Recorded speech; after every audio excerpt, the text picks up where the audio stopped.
नमस्ते बच्चों, Sonia Verma Hindi classes YouTube channel में आप सभी का स्वागत है। और आज मैं आचार्य रामचंद्र शुक्ल के इतिहास से संग्रहित भक्ति काल के मुख्य प्रश्नों को आपके साथ साझा करूंगी। तो चलिए वीडियो को आरंभ करते हैं। मैं अपनी प्रत्येक वीडियो में आपके साथ छोटी से छोटी जानकारी भी साझा कर रही हूं और आपसे उम्मीद करती हूं कि आप इस छोटी से छोटी जानकारी को भी अपने माइंड में सेट रखेंगे, क्योंकि टीजीटी पीजीटी की परीक्षा अत्यंत महत्वपूर्ण है और इसमें छोटे से छोटा पक्ष भी ध्यान में रखना पड़ता है। तो आज की प्रश्नावली का जो प्रश्न मैं आरंभ कर रही हूँ वह 284 नंबर के प्रश्न से कर रही हूँ। तो हम प्रश्न को देख लेते हैं। सूरदास की श्रृंगारी भावना का अनुकरण तुलसी की किस रचना में दिखाई पड़ता है? तो गीतावली के उत्तरकांड में। राम भक्ति में श्रृंगारी भावना के प्रवर्तक कौन माने जाते हैं? तो श्री रामचरण दास जी महंत, ये महंत थे अयोध्या में। श्री रामचरण दास जी श्रृंगारी भावना के प्रवर्तक माने जाते हैं, क्योंकि उनसे पहले जितना भी काव्य लिखा गया या जितने भी संत हुए वो सभी दास्य या सख्य भाव से श्री राम की भक्ति करते थे, किंतु श्री रामचरण दास जी ने राम भक्ति धारा में श्रृंगारी भावना को जोड़ा। रामचरण दास ने किस शाखा की स्थापना की? तो उन्होंने सौसुखी शाखा की स्थापना की। किस शाखा में राम स्त्री वेश धारण करते हैं? तो सौसुखी शाखा में राम स्त्री वेश धारण करते हैं। 288 नंबर का क्वेश्चन देख रहे हैं। सौसुखी शाखा के स्त्री वेशधारी राम क्या कहलाते हैं?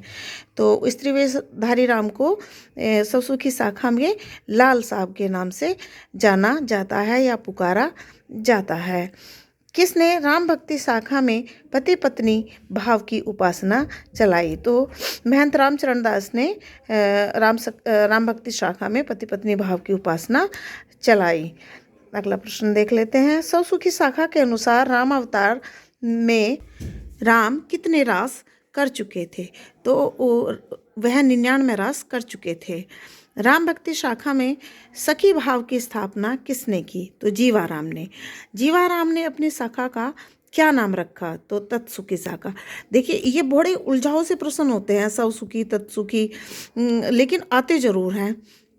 सखी भाव उपासना के तहत राम सीता पंथ के लोग किस नाम से पुकारते हैं? राम सीता को यानी कि सखी भाव में किस रूप में या किस शब्द के द्वारा उन्हें पुकारते हैं? तो वह उन्हें युगल सरकार के नाम से पुकारते हैं।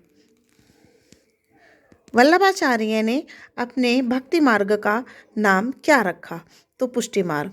सभी लोग जानते होंगे। तो पुष्टि मार्ग की स्थापना की थी उन्होंने। उत्तर मीमांसा जो शुद्धाद्वैतवाद का प्रधान ग्रंथ है, उसका दूसरा नाम क्या है? या उत्तर मीमांसा का दूसरा नाम क्या है?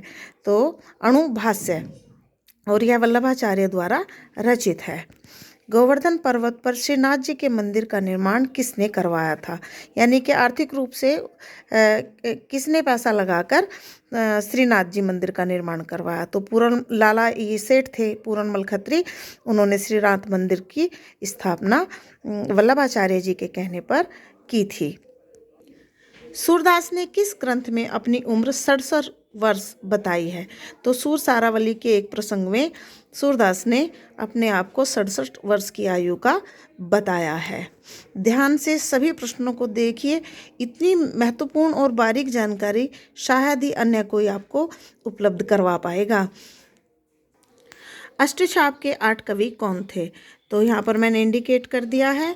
समय अभाव है, वीडियो कम से कम समय में बननी चाहिए, इसलिए आप ध्यान से देख लीजिए। 8 कवि हैं, 4 वल्लभाचार्य के शिष्य हैं और 4 विठलनाथ जी के शिष्य हैं।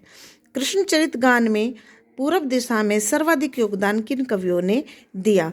यानी कि जो पूरब दिशा के प्रदेश हैं उनमें जयदेव व विद्यापति ने कृष्णचरित गान में सबसे ज़्यादा महत्वपूर्ण भूमिका निभाई। किसकी आज्ञा से सूरदास जी ने श्रीमद् भागवत की कथा को पदों में गाया? तो श्री वल्लभाचार्य जी की आज्ञा से उन्होंने ऐसा किया। चलती हुई ब्रजभाषा की सबसे पहली रचना कौन सी मानी जाती है? तो सूरसागर, जो महाकवि सूरदास द्वारा रचित है, वह चलती हुई ब्रजभाषा की पहली रचना मानी जाती है। चलती हुई का मतलब है जो जनता के मुख में लैंग्वेज या बोली चल रही है, उसी में कौन सी रचना ब्रजभाषा में है? तो सूरसागर है।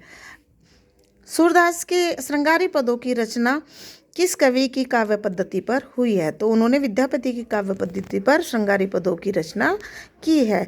सूरसागर में कैसे पद मिलते हैं? दृष्टकूट पद मिलते हैं।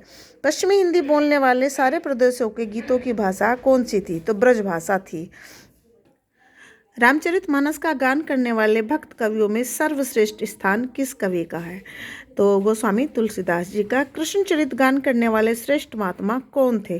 तो सूरदास जी थे। बालक चेष्टा के स्वाभाविक चित्र किस संत के काव्य में मिलते हैं? तो वात्सल्य रस सम्राट सूरदास के। उन्हें तो कहा ही वात्सल्य रस सम्राट। ऐसे ऐसे चित्रों को उन्होंने अपने काव्य में खींच दिया है कि ऐसा लगता है जैसे वह एक पुरुष कवि न होकर एक स्त्री, और वह भी माता के हृदय के सबसे सफल और पारखी कवि हैं। तो इसीलिए बालक चेष्टा के स्वाभाविक चित्र महाकवि तुलसीदास के काव्य में मिलते हैं। यही कारण है कि वह वात्सल्य रस सम्राट की उपाधि से भी नवाजे गए। सूर के काव्य की प्रमुख विशेषता क्या है? तो सूर के काव्य की जो सबसे प्रमुख विशेषता है वह है नवीन प्रसंगों की उद्भावना, अर्थात ऐसे ऐसे प्रसंग उन्होंने अपने साहित्य में रच दिए हैं जिनकी कल्पना करना भी अत्यंत मुश्किल है। सूरकृत भ्रमर गीत किस पद्धति पर आधारित है? तो वह तर्क पद्धति पर आधारित नहीं है। यहाँ पर नहीं शब्द को आप जरूर देखिए, है नहीं है, तो इसे क्वेश्चन को दोबारा देख लेते हैं। सूरकृत भ्रमर गीत किस पद्धति पर रचित नहीं है? तो वह तर्क पद्धति पर नहीं, भाव या हृदय पद्धति मतलब कोमल भाव से युक्त है, उसमें तर्क वितर्क के लिए कोई स्थान नहीं है। भ्रमर गीत में सगुणोपासना किस आधार पर प्रस्तुत हुई है? तो हृदय की अनुभूति। अभी पहले क्वेश्चन में ही मैं बताई हूँ आपको कि भाव और हृदय और प्रेम पर आधारित भ्रमर गीत रचा गया है, तर्क पद्धति पर नहीं। नंददास जी ने किससे दीक्षा ली? तो गोस्वामी विठलनाथ जी से नंददास जी ने दीक्षा ली। नंददास की सबसे प्रसिद्ध रचना कौन सी है? तो रास पंचाध्यायी नंददास की सबसे प्रसिद्ध रचना है।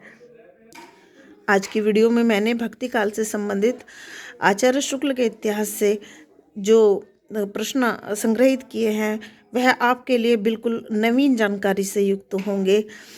तो उम्मीद करती हूँ कि आप इनसे ज़्यादा लाभ उठाएंगे। और यदि वीडियो पसंद आए तो वीडियो को लाइक कीजिए, चैनल को सब्सक्राइब कीजिए और ज़्यादा से ज़्यादा बच्चों में इसे शेयर कीजिए ताकि सभी इसका लाभ उठा सकें। ऐसी ही नवीन जानकारी के साथ मैं कल फिर हाजिर होंगी।